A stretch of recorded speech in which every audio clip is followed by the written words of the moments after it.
Kelompok atas dalam piramida ekonomi, mereka punya disposable income yang besar alias tidak terlalu terpengaruh dalam gaya hidup mereka. Memang biaya pengeluarannya naik dan pendapatan mereka turun saat ini, tapi tetap disposable income mereka besar. Kita ingin memetakan masalah dan kita akan memberikan solusinya. Namun kita harus akui bahwa ekonomi Indonesia saat ini adalah vicious circle atau putarannya ke arah bawah. Kita akan terus memberi saran walaupun dianggap mengkritik dan beroposisi. Tapi nggak apa-apa. Masa orang memberi saran dianggap ancaman? Namun saya tidak akan stop memberi saran. Tidak bakal. Hanya untuk menunjukkan bahwa ada muscle knowledge yang lain yang bisa membantu menyelesaikan masalah ekonomi di Indonesia. Walaupun tidak dianggap. Nggak peduli kita. Begini solusinya. Ada 7 instrumen geoekonomi. Pasti tahu kan apa saja. Kalau kita tahu, maka ada baiknya kita melakukan counter strategi. Jadi pertama kita membangun strategi nasional secara ekonomi. Kita memilih mana yang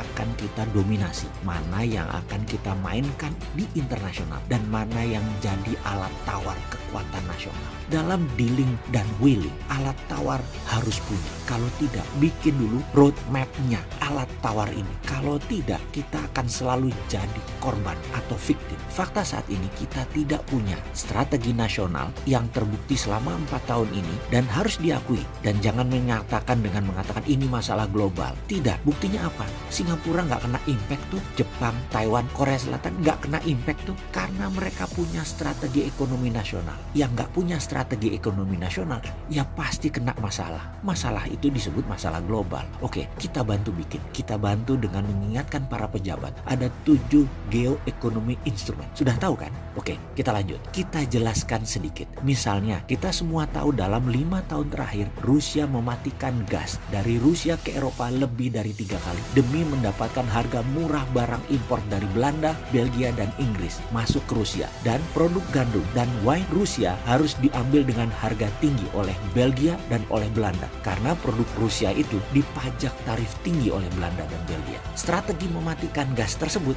itu adalah salah satu geoeconomic instrumen yang Rusia pakai. Atau misalnya kita semua tahu, Cina 80% energinya adalah impor seperti batu bara, minyak bumi, dan gas. Impor dari luar Cina karena Cina nggak punya. Karena itu pemerintah Cina akan mengubah strategi energi nasional Cina, yaitu di tahun 2025 26% kendaraan akan harus jadi mobil listrik, di mana sumber baterai harus dikunci menjadi milik Cina. Sumber baterai bahan bakunya seperti nikel, kobalt, lithium yang paling utama adalah Indonesia sumbernya. Ada lebih 15 smelter nikel di Indonesia milik Cina. Lalu dianjurkanlah pemerintah Indonesia untuk buat kebijakan tidak boleh ekspor nikel ore atau biji nikelnya nggak boleh ekspor. Karena kalau diekspor, pabrik smelter Cina nggak ada isinya dan gagal program baterai nasional Cina tersebut. Untung kebijakan menteri di Indonesia itu mendukung kebijakan nasional Cina. Jadi dibuatlah kebijakan yang mendukung kebijakan Cina itu di Indonesia. Selamat, sekali lagi, selamat Bu yang buat kebijakan itu.